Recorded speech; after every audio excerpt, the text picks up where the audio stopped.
বন্ধুরা, এমনিতে তো প্রকৃতি মানুষকে অন্যান্য জীবের থেকে অনেক কিছু বেশি দিয়েছে, কিন্তু আমরা তাও প্রকৃতির কাছ থেকে পাওয়া ক্ষমতাতে সন্তুষ্ট হতে পারি না এবং নিত্য নতুন পদ্ধতি খোঁজার চেষ্টা করি যাতে আমাদের দেহের ক্ষমতা আরও বিকশিত হয়।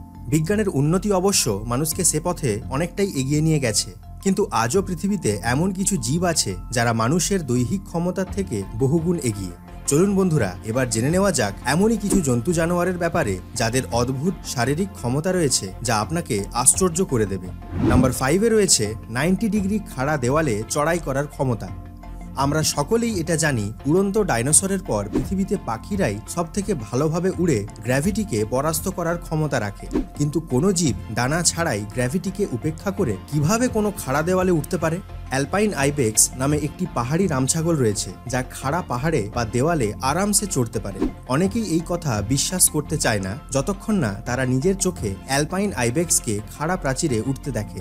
4টি পায়ের সাহায্যে অদ্ভুত কৌশলে নিজের পায়ে লাগানো অদ্ভুত আকৃতির হুরের সাহায্যে গ্রিপ করে পাহাড়ে উঠে বলে দাবি এক্সপার্টদের। 80 ডিগ্রি থেকে 90 ডিগ্রি খাড়া এই বাঁধের দেওয়ালে অবলীলাক্রমে ওঠানামা করে এই অ্যালপাইন আইবেক্স নামে রামছাগলটি, যেখানে দুনিয়ার বড় বড় পর্বতারোহীরা ওঠার আগে দুবার ভাববেন। অ্যালপাইন আইবেক্স গোট তাদের এই এক্সট্রা অর্ডিনারি ক্ষমতাকে খাবার খুঁজতে বা শত্রুর আক্রমণ থেকে রক্ষা পেতে খুব সুন্দরভাবে কাজে লাগায়। নাম্বার 4-এ রয়েছে জলের উপর দিয়ে দৌড়ে চলার ক্ষমতা। বন্ধুরা, ভাবুন যদি সুপার পাওয়ার হিসেবে আপনাকে কোনো বর দেওয়া হয় তাহলে আপনি কি চাইবেন? আমাদের মধ্যে অনেকেই হয়তো জলের উপর দিয়ে দৌড়ানোর অসাধারণ পাওয়ার চেয়ে বসবে, কিন্তু বন্ধুরা, প্রকৃতি সব সুপার পাওয়ার আগের থেকেই কোনো না কোনো জীবের মধ্যে দিয়ে রেখেছে। ব্যাসিলিস্ক লিজার্ড নামে পরিচিত এই অদ্ভুত গিরগিটিটি জলের উপর দিয়ে আশ্চর্য রকমভাবে ছুটোছুটি করার ক্ষমতা রাখে। 24 কিলোমিটার প্রতি ঘন্টা গতিবেগে জলের উপর দিয়ে দৌড়তে পারে বলেই ব্যাসিলিস্ক লিজার্ড জলের পৃষ্ঠটান বা সারফেস টেনশন ভেঙে যাওয়ার আগেই সেখান থেকে এগিয়ে যেতে পারে। এর জন্যই সে জলে ডুবে যায় না। জলের উপর না ডুবে ছুটতে পারার জন্যই এই গিরগিটিকে জেসাস ক্রাইস্ট লিজার্ড নামে ডাকা হয়। এই রকম ক্ষমতা হাসিল করার ইচ্ছা মানুষের মনে থাকলেও আজকের সময়ে তা সম্ভব নয়, কেননা মানুষকে জলের উপর দিয়ে হাঁটতে গেলে প্রায় 108 কিলোমিটার প্রতি ঘন্টা বেগে দৌড়তে হবে, যা বর্তমানে প্রায় অসম্ভব। কমেন্টে আমাকে বলুন বন্ধুরা, মানুষ কি আদৌ কোনোদিন জলের উপর দিয়ে দৌড়তে পারবে? নাম্বার 3-তে রয়েছে দেহের আকার বদলে ফেলার ক্ষমতা। এটা শুনতে আপনার হয়তো কোনো সায়েন্স ফিকশন মুভির কল্পনা লাগতে পারে, কিন্তু এ দুনিয়ায় এমন কিছু জীবও আছে যারা নিজের শরীরের আকার কয়েক সেকেন্ডেই পাল্টে ফেলতে সক্ষম। মিমিক অক্টোপাস নামে এক বিশেষ ধরনের অক্টোপাস প্রজাতি এমনই একটি প্রাণী যা অন্যান্য প্রাণীদের দেহের আকার ধারণ করতে ওস্তাদ। শিকার ধরার সময় নিজের শিকারকে কনফিউজ করার জন্য অন্য প্রাণীদের মতো শরীরের আকার বদলে নেয় এই মিমিক অক্টোপাস। সমুদ্রের মেঝের ওপর অবিরাম চলাফেরা করার সময় শিকার ধরার ক্ষেত্রে ল্যান্ডফিশ, জেলিফিশ এবং সামুদ্রিক সাপ এই জাতীয় প্রাণীদের মতো দেহের গঠন পাল্টে নিতে সক্ষম মিমিক অক্টোপাসটি। দেহের আকার পরিবর্তন করে নেওয়ার পর কয়েক ঘন্টা ধরে তা বজায় রাখতেও সক্ষম এই জীবটি। নাম্বার 2-তে রয়েছে পুনরায় অঙ্গ প্রত্যঙ্গ সৃষ্টি করার ক্ষমতা।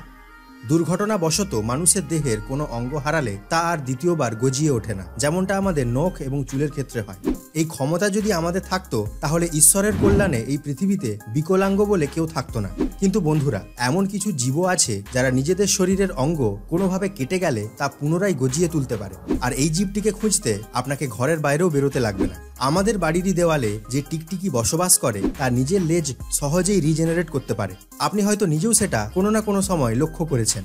এছাড়াও রেন ফরেস্টগুলিতে যে স্যালামেন্ডার নামে একটি বিশেষ প্রজাতি পাওয়া যায়, সে তার হাত পা যে কোনো দুর্ঘটনায় নষ্ট হয়ে গেলে 3 মাসের মধ্যে আবার গজিয়ে তুলতে পারে। ক্ষত নিরাময়কারী টিস্যু এবং নতুন রক্তবাহী শিরা নির্মাণ করার মাধ্যমে হাতের হাড় থেকে শুরু করে মাংসপেশি, আঙুল এবং চামড়া সবই সুন্দরভাবে রিজেনারেট করতে পারে স্যালামেন্ডার। বিজ্ঞানীরা অবশ্য এই স্যালামেন্ডারের স্টেম সেল নিয়ে গবেষণা চালাচ্ছে, যাতে মানুষও এই ক্ষমতা নিজের শরীরে বিকশিত করতে পারে।